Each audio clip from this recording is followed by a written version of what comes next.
Mister विवेक, हाँ हमारी company ने एक ज़मीन ली है फैक्ट्री डालने के लिए, तो उस ज़मीन के इंश्योरेंस की बात करनी थी। श्योर मिस्टर नीलेश, मार्केट में सबसे बेस्ट ऑफर हम आपको दे सकते हैं विद अ कॉम्प्रिहेंसिव प्लान। आप असेसमेंट के लिए जल्द से जल्द हमारी ज़मीन कब तक देख सकते हैं? आप बताइए। 1 हफ्ता। डन। आप डेट फिक्स कीजिए, मैं रेडी रहूँगा। जिसको तूने ये काम सौंपा था वही विवेक को उसकी मौत के मुंह तक लेकर गए। मिस्टर विवेक जी, मैं आपका इंतज़ार करता हूँ। क्या आप आ सकते हैं अभी? हाँ, मैं 10-15 मिनट में निकलूँगा। मिलते हैं।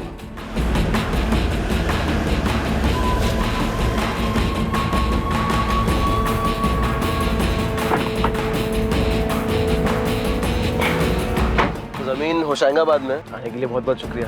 अरे रुक लो।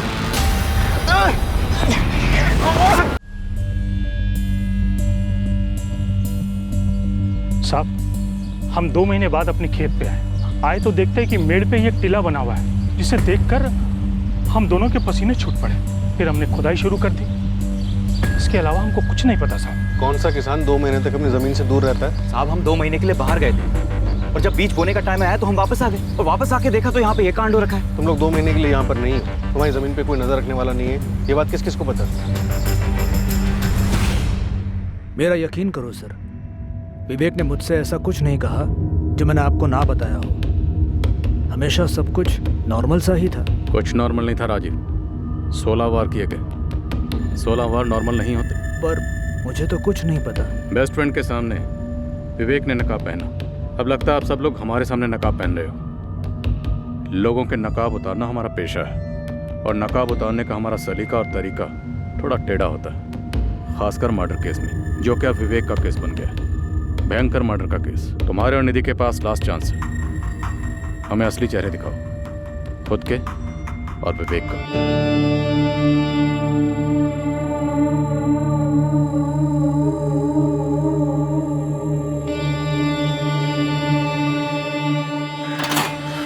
पुलिस ने मुझे पूछताछ के लिए बुलाया है। बुलाया तो मुझे भी है, and I am sure Ragini और काजल को भी बुलाया होगा। मतलब हम चारों से अलग अलग बात कर रहे हैं। हाँ तो करने दो। हम जो जानते हैं, जो अभी तक कहते आए हैं, आगे भी वही कहेंगे। सर, वो 2 किसान भाई मुश्ताक और जावेद, दोनों का कहना है कि उन्हें कोई अंदाजा नहीं है कि उनकी जमीन का इस्तेमाल किसने किया विवेक को दफनाने के लिए। उनके आसपास किसी का विवेक से कोई कनेक्शन? दूर का ही सही। वही तो हैरत की बात है सर। पूरे गांव में क्वेश्चनिंग थी, लेकिन किसी ने विवेक का नाम तक नहीं सुना और किसी का इंश्योरेंस या इन्वेस्टमेंट से कोई लेना देना। 99.99% ये इनसाइड जॉब। ये मर्डर किसी अंदर वाले ने किया। अब ये अंदर वाला या तो घर में से कोई है या ऑफिस से।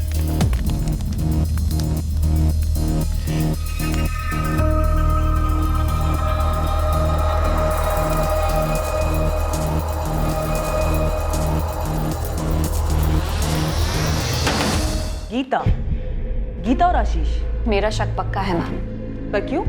बॉडी लैंग्वेज स्टडी कीजिए दोनों की। ठीक उन लोगों की तरह है जो लोग कुछ छुपा रहे होते हैं पर सब सही होने का नकाब पहनते हैं। रागनी उस दिन 14 जून की दोपहर जिस मीटिंग के लिए विवेक शर्मा निकला, जिस नंबर से उसे कॉल आया 4448976112, वो सब गीता और आशीष का किया करा है। Exactly ma'am. मुझे ऐसा लगता है कि ये सब उन दोनों की जोड़ तोड़ थी। निधि शर्मा, निधि विवेक शर्मा, और किस बेसिस पे इल्जाम लगा रहे हो तुम दोनों? सर अभी तो सिर्फ शक है, कोई सबूत नहीं है हमारे पास। हाँ, तुम्हारे शक का बेसिस क्या है? जैसे जैसे विवेक सर का लौटना डिले होता गया, हमारा शक बढ़ता गया सर। उन दोनों के बीच में कोई अनबन थी जो तुम लोगों ने पहले रिपोर्ट नहीं की? नहीं सर, शक तभी हुआ जब विवेक सर के मिसिंग होने के बाद क्लाइंट्स के कॉल पर कॉल आने लगे। सबको अपनी डील क्लोज करनी थी और काम आगे बढ़ाना था। अब चूंकि विवेक सर नहीं थे फैसले लेने के लिए, तो मैंने उनके बेटे संजय को कॉल किया। गीता ने फ़ोन किया था, कह रही थी कि क्लाइंट्स के कॉल पे कॉल आ रहे हैं, किसी को पापा की जगह डील्स करनी पड़ेंगी। और फिर कुछ दिन बाद मुझे निधि मैम का कॉल आया। गीता, ध्यान रहे, हाथ से एक भी क्लाइंट जाना नहीं चाहिए और ना ही कोई क्लाइंट डिस्टर्ब हो। जी मैम, आई अंडरस्टैंड, बट उसके लिए सिग्नेचर्स लगेंगे, अप्रूवल्स लगेंगे। कंपनी में मेरा भी नाम है ना एज अ पार्टनर। जी मैडम। तो मैं साइन करूंगी, मैं अप्रूवल्स दूंगी। तुम अपना काम एज यूजुअल कंटिन्यू करो। उनकी आवाज़ इतनी नॉर्मल, इतनी रोज़मर्रा वाली थी, मानो प्रिपेयर थे इस सिचुएशन के लिए। इनफैक्ट शायद वेट कर रही थी। सर, जब गीता ने मुझे बताया तब मुझे थोड़ा शक हुआ कि शायद एजेंसी हत्या ने निधि मैम ने खुद कुछ कर दिया हो। और जब 3 दिन तक विवेक सर लौटे नहीं तो मुझे फीलिंग आने लगी कि शायद अब वो नहीं रहे। और ये जो फीलिंग है तुम्हारी, ये तुम लोगों ने अपने तक रखी, हमें बताना ज़रूरी नहीं समझा? सर ऐसे कैसे कुछ कह सकते थे, कोई सबूत नहीं था हमारे पास। मुझे भी एक फीलिंग हो रही है और सबूत भी है कि विवेक के मर्डर के पीछे तुम दोनों का हाथ है। सर क्या बात कर रहे हैं आप? किसने कान भरे सर आपके? सर लेकिन ये सब करके फायदा क्या होगा हमारा? सर बताइए ना सर, कौन हमारे पीछे आपको ये सब बता रहा है? भाई जो जानता है कि इस कत्ल के पीछे तुम दोनों। सर हर कत्ल के पीछे एक मोटिव होता है, हमारा जीरो मोटिव है। हमारा विवेक सर के साथ कनेक्शन भी अच्छा था, और भले ही कुछ भी हो जाए हम तो एम्प्लॉयज ही रहते हैं ना सर। निधि मैम की तरह एजेंसी के मालिक थोड़ी बन जाते हैं। तुम दोनों, रिश्ता है तुम दोनों के पीछे? हाँ सर, पर इसका मर्डर से कोई कनेक्शन नहीं है। हमारी विवेक सर से कोई शिकायत नहीं थी, वो एक अच्छे एम्प्लॉयर थे और हम अच्छे एम्प्लॉयज, सिर्फ एम्प्लॉयज। रागनी क्यों काजल? सर मुझे नहीं पता, बस क्या काजल? काजल, तुम्हारे बॉस विवेक शर्मा का मर्डर हुआ, भयंकर मर्डर। अब तुम रागनी का नाम ले रही हो तो कोई कारण तो होगा। कारण तो है, लेकिन क्या है मैं बता नहीं पा रही हूँ। जो भी है बोलो। सर वो क्या?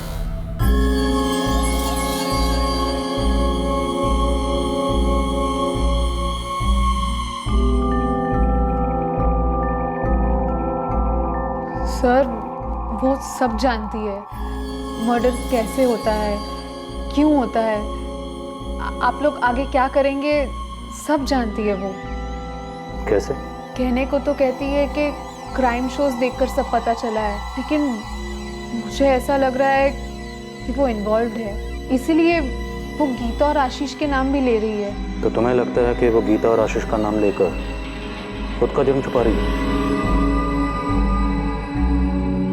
बॉडी लैंग्वेज ठीक उन लोगों की तरह है जो लोग कुछ छुपा रहे होते हैं पर सब सही होने का नकाब पहनते हैं। सबके सब गेम खेल रहे हैं। रागनी कह रही है गीता आशीष, गीता आशीष कह रहे हैं वाइफ निधि शर्मा, और काजल कह रही है कि रागनी मास्टरमाइंड है। सर वो बच्चों की बर्थडे पार्टी में गेम्स नहीं होते, वो पासिंग पार्सल, म्यूजिकल चेयर्स, ये सब के सब ऐसे ही ड्रामा कर रहे हैं। सबके सब एक दूसरे को संदिग्ध बना रहे हैं, पर किसी का भी क्लियर मोटिव समझ में नहीं आ रहा है। जैसे ही विवेक की बॉडी मिली, मिसिंग से केस मर्डर का बना, सबके इक्वेशन बदल गए। सब ऑर्केस्ट्रा में होता है ना, कंडक्टर का इशारा होते ही पहला इंस्ट्रूमेंट बजाता है, फिर दूसरा, तीसरा, फिर सब मिलके। पर निमिता सवाल ये है कि ऑर्केस्ट्रा कंडक्ट कौन कर रहा है? जैसे ही विवेक की बॉडी मिली, मिसिंग से केस मर्डर का बना, सबके इक्वेशन बदल गए। सब ऑर्केस्ट्रा में होता है ना, कंडक्टर का इशारा होते ही पहला इंस्ट्रूमेंट बजाता है, फिर दूसरा, तीसरा, फिर सब मिलके। पर निमिता सवाल ये है कि ऑर्केस्ट्रा कंडक्ट कौन कर रहा है?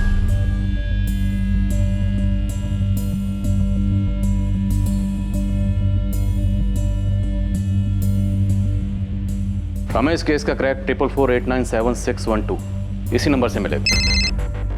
हे हाय, क्या हाल है?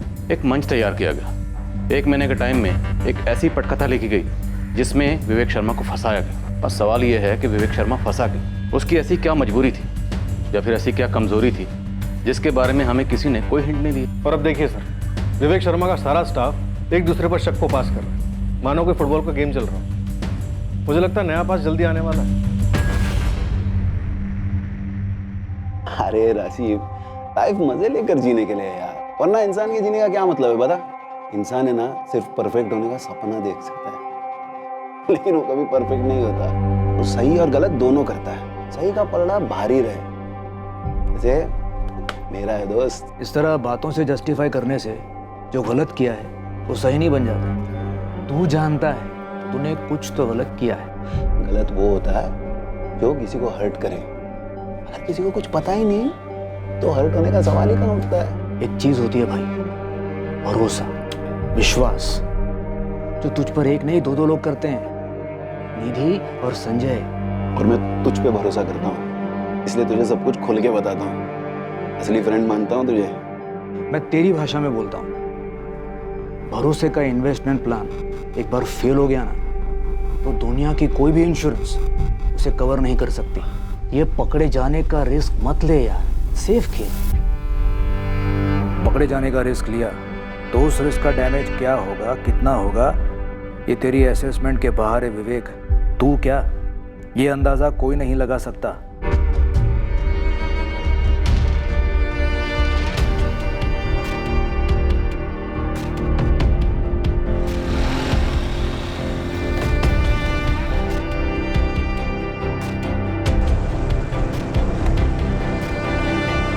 इंस्पेक्टर, मुझे थाने आकर कुछ कहना है। विवेक की एक सीक्रेट थी। वो तो होना ही था।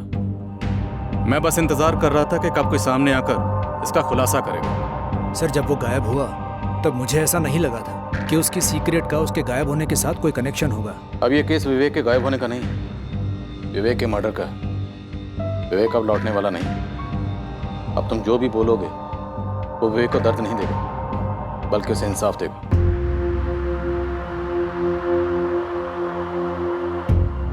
झूठ बोल रहा है ना संजय? मैं क्यों झूठ बोलूंगा मम्मी? और मेरे झूठ बोलने से पापा लौट आएंगे क्या? राजीव को पहले से ही मालूम था। उन्होंने 14 जून को ही मुझे सब बताया था, जब पापा घर नहीं लौटे थे। संजय,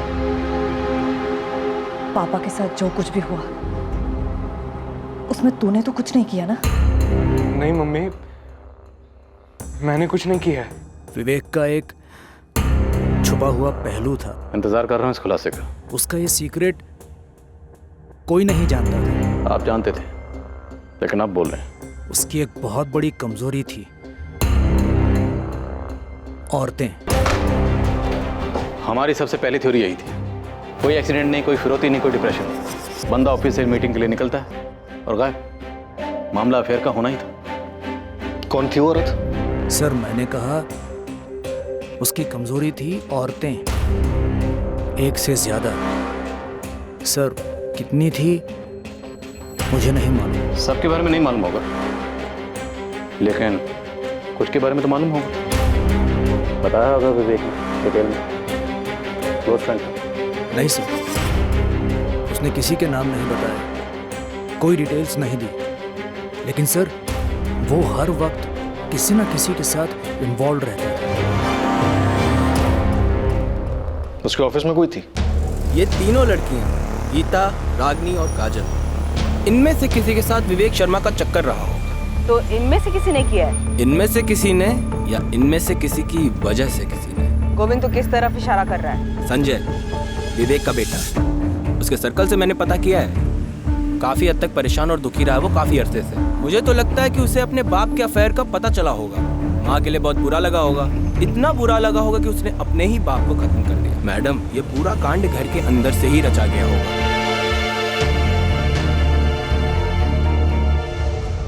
राजीव दुबे, पता मुझे क्या लगता है? तुम ये सब कुछ जो कह रहे हो कि विवेक वुमेनाइजर था, दरअसल ये तुम्हारी गुगली है हमें गुमराह करने के लिए। नहीं सर, मैं सच कह रहा हूँ। तुम्हारी गुगली नो बॉल। सच ये है कि विवेक के मर्डर में तुम भी शामिल हो। नहीं सर, बिल्कुल नहीं। सर, विवेक मेरा दोस्त था। इसी दोस्ती की वजह से मैंने निधि को कुछ नहीं बताया। सर, उसे बहुत गहरा जख्म होता। 16 वार विवेक की बॉडी पर 16 गहरे वार किए गए थे। और इतनी नफरत कोई करीबी कर सकता है। एक करीबी निधि थी और दूसरे तुम दोनों ने मिलकर अपने रास्ते का कांटा हटा दिया। नहीं सर। किसके जरिए तुमने विवेक को फांसा था?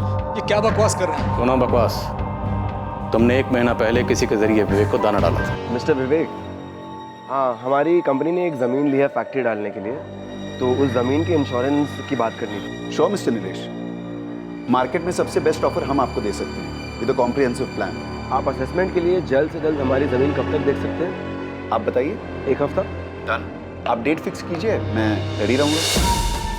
जिसको तूने ये काम सौंपा था वही विवेक को उसकी मौत के मुंह तक लेकर गए। मिस्टर विवेक जी, मैं आपका इंतजार करता हूँ। आप आ सकते हैं अभी? हाँ, मैं 10-15 मिनट में निकलूंगा। मिलते हैं।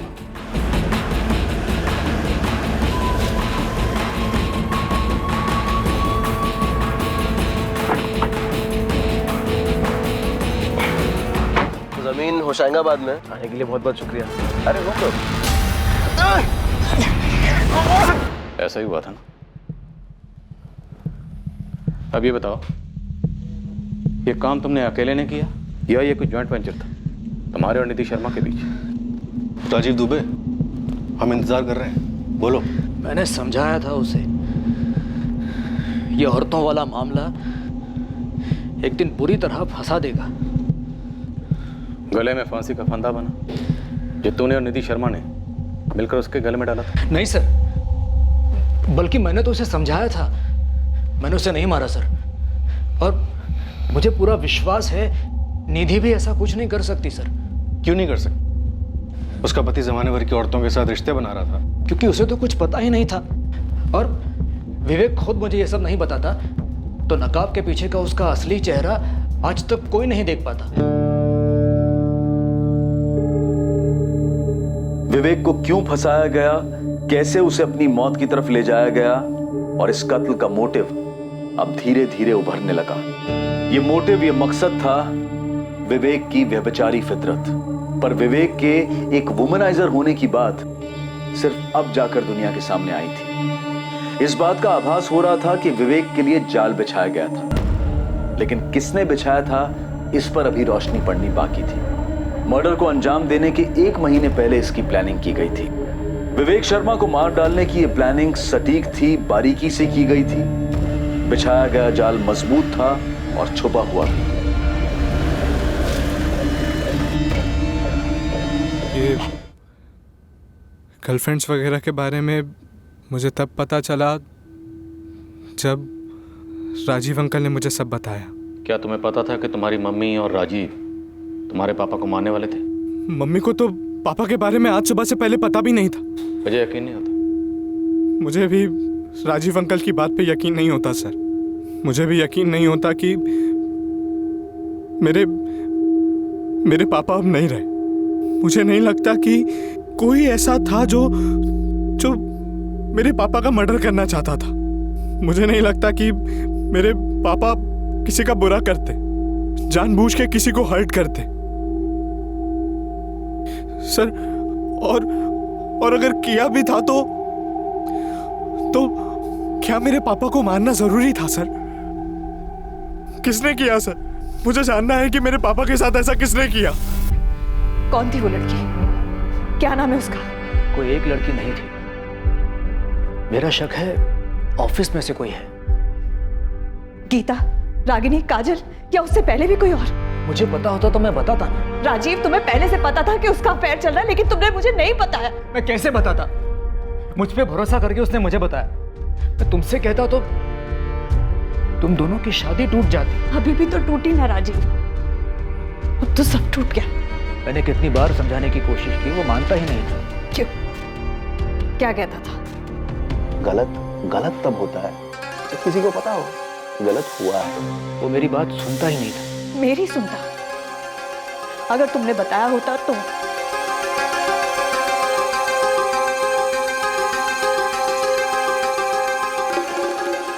वो उन लड़कियों के साथ सिर्फ सोता था कि किसी से प्यार भी करता था?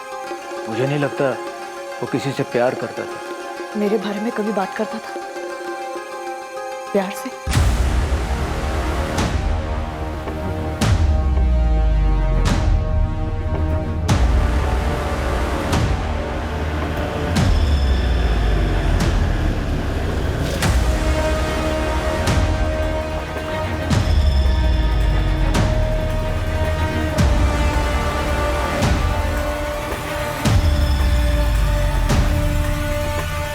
गाड़ी मिल गई है सर, विवेक शर्मा की, MPCX I407X। हबीबगंज में मिली? हाँ सर, कई दिनों से रोड साइड पार्क थी।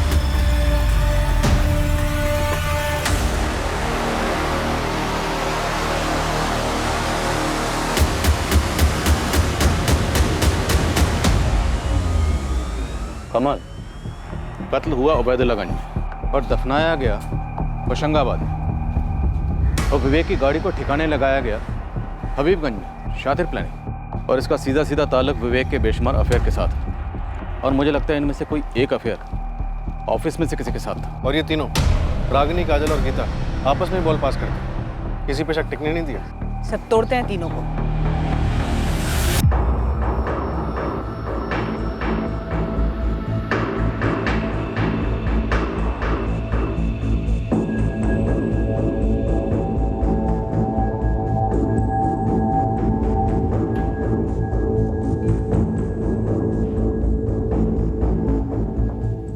यार कार तो एक ना एक दिन सामने आनी थी ना, हमारी बात हुई थी इस बारे में। एक पूरी की पूरी गाड़ी को तुम ऐसे ही गायब नहीं कर सकते हो, ठीक है? लेकिन लाश मिलने की बात नहीं हुई थी, समझा करो यार, सब बिखर रहा है। देखो इस बारे में भी हमारी बात हो चुकी थी। मैंने पहले ही काफी बार कहा था कि ये सारी की सारी बातें एक ना एक दिन सामने जरूर आएंगी। खैर, अब सब इस पर निर्भर करता है कि वो कब तक पुलिस को घुमाती है। बस बिखरनी नहीं चाहिए।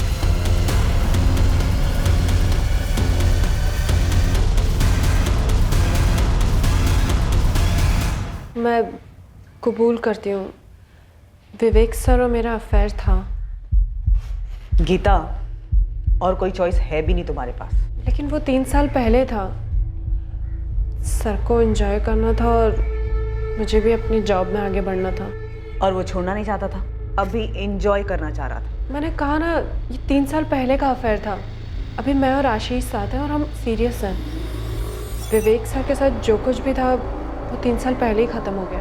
अगर ख़त्म हुआ होता तो तुम हमें बताती। मैडम, मुझे किसी भी तरह की कॉम्प्लिकेशन नहीं चाहिए थी, बस इसीलिए नहीं बताया। नोट कर लो तुम, यही बात रागिनी बोलने वाली है। मुझे मालूम था गीता का अफेयर था विवेक सर के साथ, इसलिए मैंने कहा था कि उसने और आशीष ने मिलकर कोई प्लानिंग की। और तुम्हारा कुछ नहीं था तुम्हारे विवेक सर के साथ? नहीं सर, मैं इतनी बेवकूफ़ नहीं हूँ कि ऑफिस में बॉस के साथ रोमांस करूँ। हाँ, पर उन्होंने ट्राई ज़रूर किया था। रागिनी,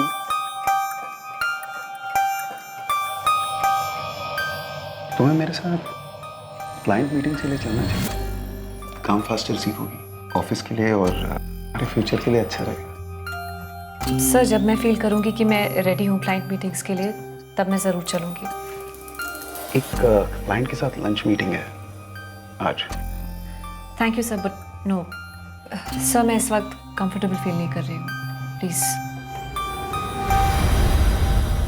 गीता या काजल ने मुझसे डायरेक्टली कभी कुछ नहीं बोला, लेकिन मुझे पता था होटल में लंच मीटिंग का क्या मतलब होता है। वैसे काफ़ी स्मार्ट हूँ मैं सर। उतनी भी नहीं, क्योंकि तुम्हें लगा तुम्हारा प्लान कभी पकड़ा ही नहीं जाएगा। मालूम है मुझे, आप मुझे प्रेशराइज करके मुझसे कुछ निकलवाने के चक्कर में हैं। आप पुलिस वालों की स्टैंडर्ड प्रैक्टिस है ये, आई नो। लेकिन सर, इस वक्त आप मेरे साथ डेड एंड पर हो, मुझसे कुछ नहीं मिलेगा। फिर किससे मिलेगा? गीता या काजल? मुकेश चंद, याद है आपको? उसने कौन सा नंबर यूज किया था? वो है कातिल? सर, मैंने अपनी खुद की इन्वेस्टिगेशन की है और मेरी रीडिंग के हिसाब से मुकेश चंद के डिटेल्स यूज हुए हैं, फर्जी सिम बनाया गया है। वो तो सिर्फ बलि का बकरा था। सॉरी, मैंने तुम्हें अंडर एस्टिमेट किया। तुम काफी स्मार्ट हो।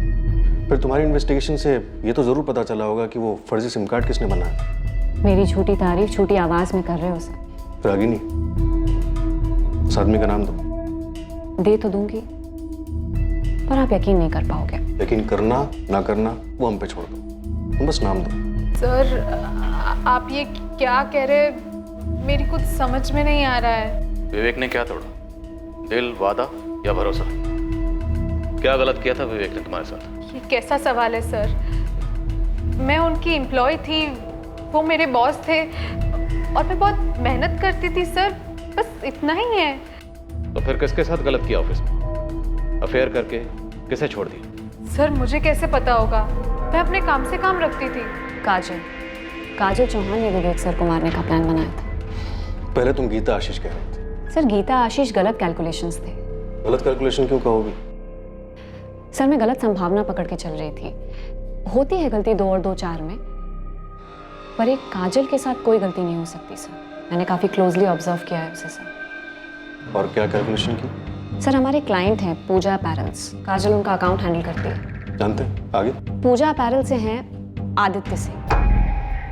आदित्य सिंह का क्या कनेक्शन है विवेक के मर्डर से? उन दोनों का अफेयर चल रहा है सर। तुम फिर गेम खेल रही हो खुद को बचाने के लिए? सर, मैं कोई गेम नहीं खेल रही, और जब मैंने कुछ किया ही नहीं तो खुद को क्यों बचाऊं? सर, मैं आपकी सिर्फ हेल्प कर रही हूँ। जब आपका खबरी मेरा पीछा कर रहा था, तब मैं इस काजल को फॉलो कर रही थी।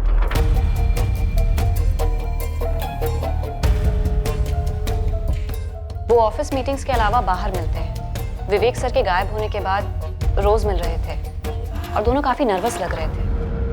इस काजल का बड़ा भोला भाला चेहरा है सर, लेकिन आप उसके चेहरे पर मत जाइए। वो सिर्फ एक नकाब है।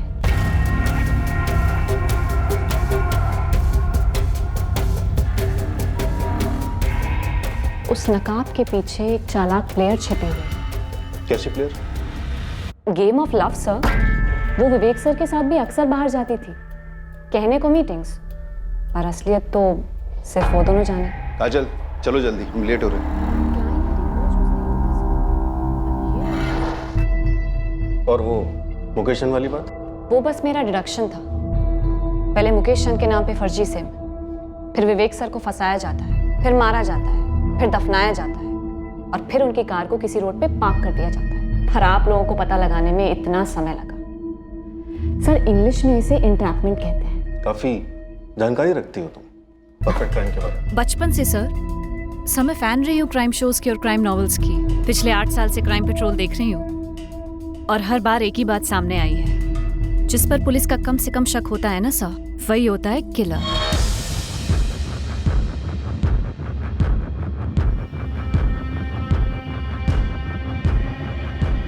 अभी भी संदिग्धों का फुटबॉल पास चल रहा है, लेकिन कोई गोल नजर नहीं आ रहा। और ये गोल जरूर किसी ऑफिस वाले ने स्कोर किया है। रागिनी ने मुकेश चंद का नाम लिया था।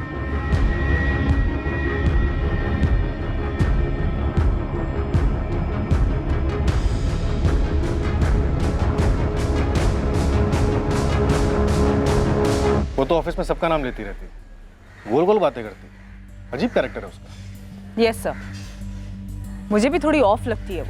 राजीव दुबे, अगर राजीव दुबे ने ये औरतों वाली बात का खुलासा शुरुआत में किया होता तो हमारी थ्योरी क्या बनती? हम विवेक शर्मा के कॉल रिकॉर्ड्स में से औरतों की लिस्ट बनाते, उनकी छटनी करते, और फिर खबरियों के जरिए पता चलता कि विवेक के ऊपर इतना गुस्सा किसे था। लेकिन सर विवेक के फोन रिकॉर्ड में हमें ऐसा कुछ भी नहीं मिला है। शायद वो फोन पर रोमांस ना करता, फेस टू फेस करता, और फेस टू फेस सबसे ज्यादा वो ऑफिस में होता था। गीता ने कबूल किया है कि 3 साल पहले उसका विवेक के साथ अफेयर था, लेकिन ये बात राजीव और निधि को नहीं पता। रागिनी ने किसी अफेयर से इनकार किया, लेकिन काजल का नाम लिया। तो काजल हो सकती है। अगर है तो फिर काफी शातिर दिमाग की, इतनी शातिर कि विवेक को फंसाकर उसकी मौत के मुंह तक ले गए। सर मेरी काजल पे ये इन्फॉर्मेशन है कि वो यहाँ अकेली रहती है। ओरिजिनली वो जबलपुर से है और उसका कोई बॉयफ्रेंड नहीं है। सिम कार्ड खरीदा गया हबीबगंज से, और विवेक की कार लवारिस मिली हबीबगंज, तो हो सकता है कातिल का कोई कनेक्शन हबीबगंज से हो। वैसे इस रागिनी ने इंटरोगेशन के दौरान एकदम से मुकेश चंद का नाम लिया, तो हबीबगंज में रहने वाले मुकेश चंद के किसी करीबी ने चुपके से मुकेश चंद के डॉक्यूमेंट्स को एक्सेस किया, फर्जी सिम कार्ड खरीदा जो ऑपरेशन में इस्तेमाल हुआ। तो मुकेश चंद का कोई करीबी इस कातिल की साजिश का हिस्सा हो सकता है, या शायद खुद कातिल। और इस मुकेश चंद की जानकारी में थी इस केस को खोलने की चाबी। जरूरी डॉक्यूमेंट्स की फोटोकॉपीज हम अक्सर मिटाते नहीं हैं, जबकि उनका गलत इस्तेमाल होने का खतरा बना रहता है। अक्सर हमें पता तक नहीं होता कि हमारे सर्कल में वो कौन बंदा या बंदी है जिसने हमारी आइडेंटिटी डॉक्यूमेंट्स की कॉपी ली किसी काम से और किसी और ही जगह इस्तेमाल की। फिर से कह रहा हूं, मुझे नहीं मालूम मेरे कागजात का किसने गलत इस्तेमाल किया है। मुकेश चंद, कुछ तो याद करो, तुमने अपने कागजात कहाँ दिए थे, किसे दिए थे? राजीव दुबे, इसे जानते हो? नहीं। संजय शर्मा? नहीं। निधि शर्मा? नहीं। रागिनी, काजल, गीता, में से किसी को? नहीं सर, मैं इन लोगों को नहीं जानता, किसी को भी नहीं। आशीष? नहीं सर। मुकेश चंद, इनमें से किसी को भी नहीं जानते?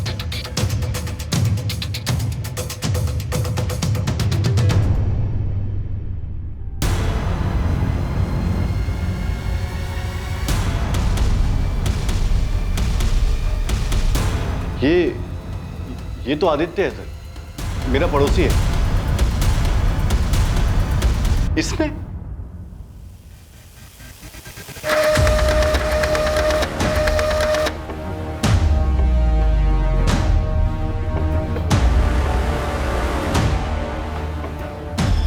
सर, इस रागिनी ने तुक्के में मुकेश चंद का नाम उछाला था और हमने कैच कर लिया। इस आदित्य कोई पार्टनर, कोई साथी था? सर एक नाम है नीलेश कुमार। लिस्ट में से कॉल्स कई बार आते जाते रहे। इतना ही नहीं सर, कत्ल वाले दिन दोनों की फोन लोकेशंस उस फर्जी सिम कार्ड वाले फोन से मैच हुई।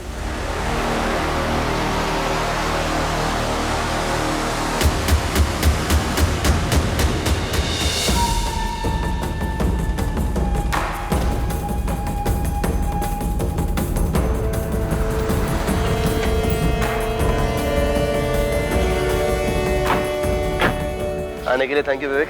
अरे कोई नहीं।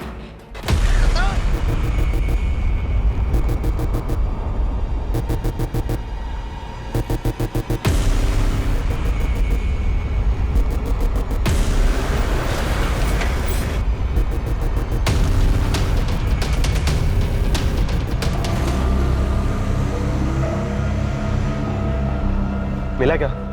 इसमें कुछ भी नहीं है यार। अरे देख उसके पर्सनल फोल्डर्स में देख। यहाँ पे भी नहीं है। अरे होगा अंदर, देख अच्छे से छान कर।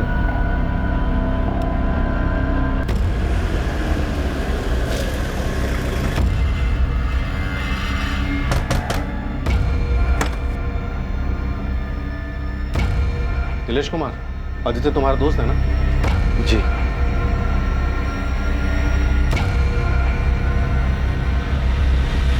आओ आदित्य, बैठो। क्यों लाया गया मुझे यहाँ? बैठो। पहले बताओ। ओए, बैठ। अरे सर आप पूछिए ना जो पूछना है। चल बैठ। बैठ।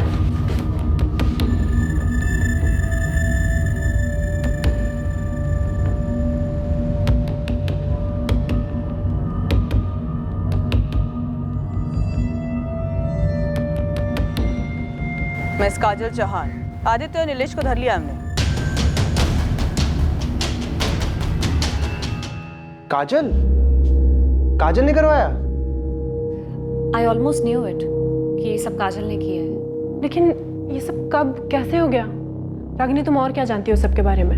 मैं और कुछ नहीं जानती, बस मैंने गेस किया था कि ये सब शायद आदित्य और काजल ने किया होगा। काजल? अभी कुछ कंफर्म नहीं है, पुलिस पूछताछ कर रही है।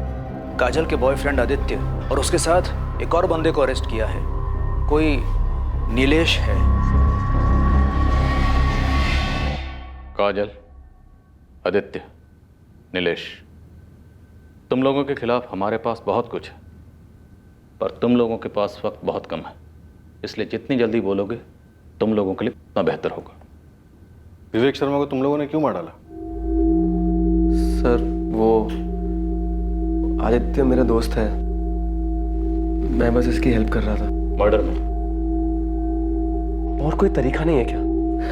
जब तक विवेक जिंदा है मैं काजल को शादी के लिए नहीं मना पाऊंगा यार। लेकिन यार विवेक को मार देने से अच्छा और आसान उसे छोड़ देना है।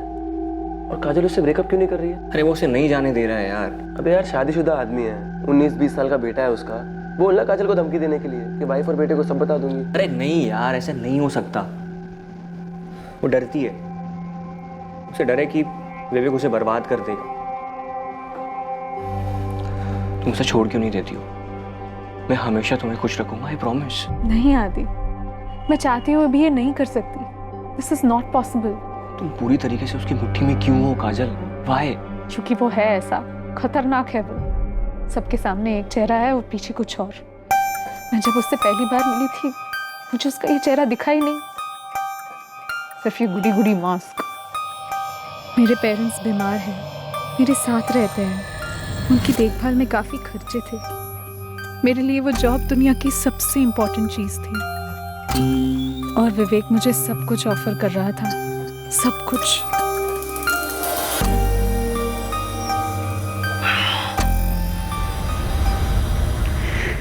विवेक, तुम शादीशुदा हो।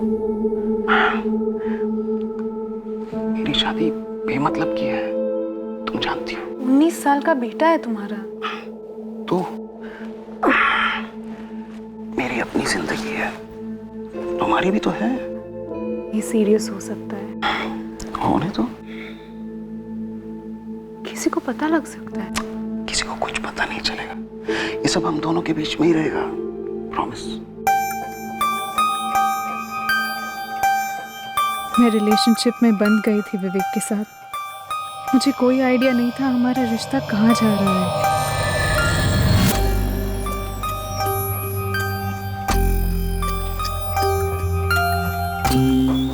या कम इन। हम आए दिन सेक्स के लिए मिलते और वो मेरी काफ़ी अच्छी तरीके से हेल्प कर रहा था। प्रमोशंस, इंक्रीमेंट्स, बोनस, ऊपर से गिफ्ट्स। लेकिन हमारा रिश्ता उसके आगे कहीं जा ही नहीं रहा था।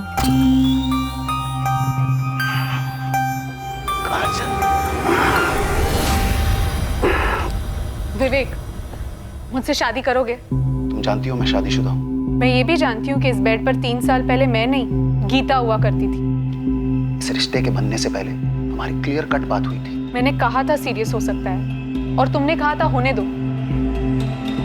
विवेक, अब मैं हूँ सीरियस तुम्हारे साथ। मैं तुम्हारे साथ पूरी लाइफ शेयर करना चाहती हूँ, सिर्फ 1 घंटे के लिए नहीं। सिर्फ ये 6 बाय 6 का बेड शेयर करना नहीं चाहती। मैं पूरा घर, पूरी जिंदगी शेयर करना चाहती हूँ। ये कभी नहीं होगा। तो आज तक इस कमरे में जो होता आया है वो भी अब कभी नहीं होगा। क्यों? कोई और है तुम्हारी लाइफ में? हो सकता है, नहीं भी हो सकता है, लेकिन एक चीज क्लियर है, मैं ऐसे कंटिन्यू करना नहीं चाहती। जहां हमारे रिश्ते की बाउंड्री ये 6 बाय 6 का बेड है और कुछ नहीं। कौन है वो? कौन है तुम्हारी लाइफ में? वो तुम्हें ब्लैकमेल कर रहा है और तुम उसके हाथों की कठपुतली बने जा रही हो। मैं ऑलरेडी कठपुतली हूँ आदित्य, और वो छोड़ने के लिए तैयार ही नहीं है। तुम किसी और से प्यार करने लगी हो, ब्रेकअप चाहती हो? हाँ। तुम्हें याद है वो वीडियोस जो हम बनाते थे होटल रूम में, वाले वीडियोस? वो ब्लैकमेल, धमकी दे रही हो मुझे विवेक? ना ना ना ना, रियलिटी। तुम मुझे छोड़कर जाने की सोचना भी मत काजल। तुम जहां भी जाओगी ना, मैं तुम्हें ढूंढ निकालूंगा और बर्बाद कर दूंगा। तुम सिर्फ मेरी हो। मैं तुम्हारी प्रॉपर्टी नहीं हूँ विवेक, और याद रखो तुम्हारी भी एक वाइफ है, एक लड़का है। अगर तुम मुझे बर्बाद कर सकते हो तो मैं भी तुम्हें बर्बाद कर सकती हूँ। बर्बाद? मुझे? तुम्हें वाकई लगता है मुझे बर्बाद किया जा सकता है? चलो बताओ कैसे किया जाएगा? अरे प्लान बताओ, कम ऑन। मैं कभी सोचती सीधे मिसेस शर्मा को मिलकर सब बता दूं, फिर सोचती नहीं कॉल करती हूँ। 1-2 बारी मुझे लगा कि मैं पुलिस में जाकर सब कुछ सच बता दूं, लेकिन ऐसा नहीं कर पाई। तुम मेरी वाइफ को बोलोगी हम दोनों के बारे में? वो एक पिद्दी सी लड़की के लिए अपनी शादी नहीं तोड़ेगी। स्मार्ट है वैसे वो। तुम अगर पुलिस के पास गई ना, मैं उन्हें खरीद लूंगा। वो भी स्मार्ट है। अब तुम्हें स्मार्टली सोचना है कि अगर मैंने वो वीडियोस वायरल किए, मेरा चेहरा तो ब्लर होगा, तुम्हारा, सिर्फ तुम्हारा चेहरा दिखेगा करोड़ों लोगों को और दुनिया के हर कोने में। और तुम्हारा वो जो भी है ना, वो भी तो देखेगा। तुमने उसको वीडियोस बनाने ही क्यों दिए? मुझे थोड़ी पता था कि एक दिन मुझे वो ब्लैकमेल करेगा। उसके पास से वीडियोस वापस लेने का सिर्फ एक ही तरीका है, मार डालो साले को, खत्म कर दो उसे। उसके बाद हम शादी कर लेंगे, एक नए सिरे से अपनी जिंदगी शुरू करेंगे। अब बोल, उसको मारने के अलावा हम दोनों के पास और कोई चॉइस है?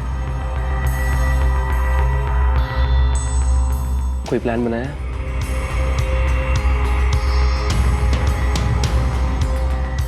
सबसे पहले हमें विवेक को फंसाना होगा।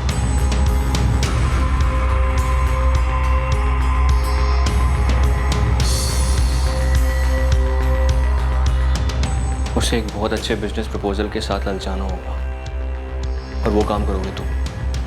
और एक बार वो पूरी तरीके से इस प्रोजेक्ट में घुस गया, मार देंगे। वो खेत जहाँ पे तुमने विवेक को दफनाया, कैसे हाथ लगा तुम्हारे? सर वो मैंने दिलवाया था। विवेक के मोबाइल पर वो वीडियोस मिले तुम लोगों को?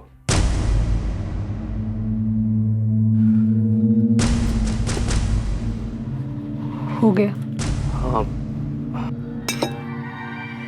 लेकिन काजल, क्या? तुम दोनों की क्लिप्स नहीं थी उसके फोन में। सिम निकाल दिया इसमें से, मैंने एक बार चेक कर लो। ये कैसे हो सकता है? उसने कहा था उसी के पास है क्लिप्स। हो सकता है उसने कहीं और सेव कर दी और इसमें से डिलीट कर दी। उस दिन से टेंशन में हूँ कि मर्डर के अलावा ये क्लिप्स कहीं लीक हुए तो। काजल, तुम्हें विवेक की पत्नी से बात करनी चाहिए थी या फिर पुलिस की मदद लेनी चाहिए थी। समझदारी से तर्क पे तर्क नहीं कर पाई उस समय में, और उसने भी तो इतना बड़ा रिस्क लिया था। शादीशुदा होने के बावजूद मुझे ब्लैकमेल कर रहा था। मैं जिद नहीं कर रही थी शादी के लिए, बस उसके चंगुल से बाहर निकलकर आज़ाद होना चाहती थी, लेकिन वो छोड़ ही नहीं रहा था। माना विवेक ने तुम्हारे साथ जो किया वो गलत था, लेकिन उस गलत को सही करने के लिए तुम लोगों ने जो तरीका ढूंढा वो भी गलत था। एक ऐसा तरीका जिससे किसी का भला नहीं हो, ना तुम्हारा, ना तुम्हारा, और नीलेश, ना तुम्हारा। अब समझदारी से तर्क वितर्क करने का तो वक्त है नहीं। अब तुम लोगों ने जो किया है उस पर विचार करने का काफ़ी वक्त मिलेगा।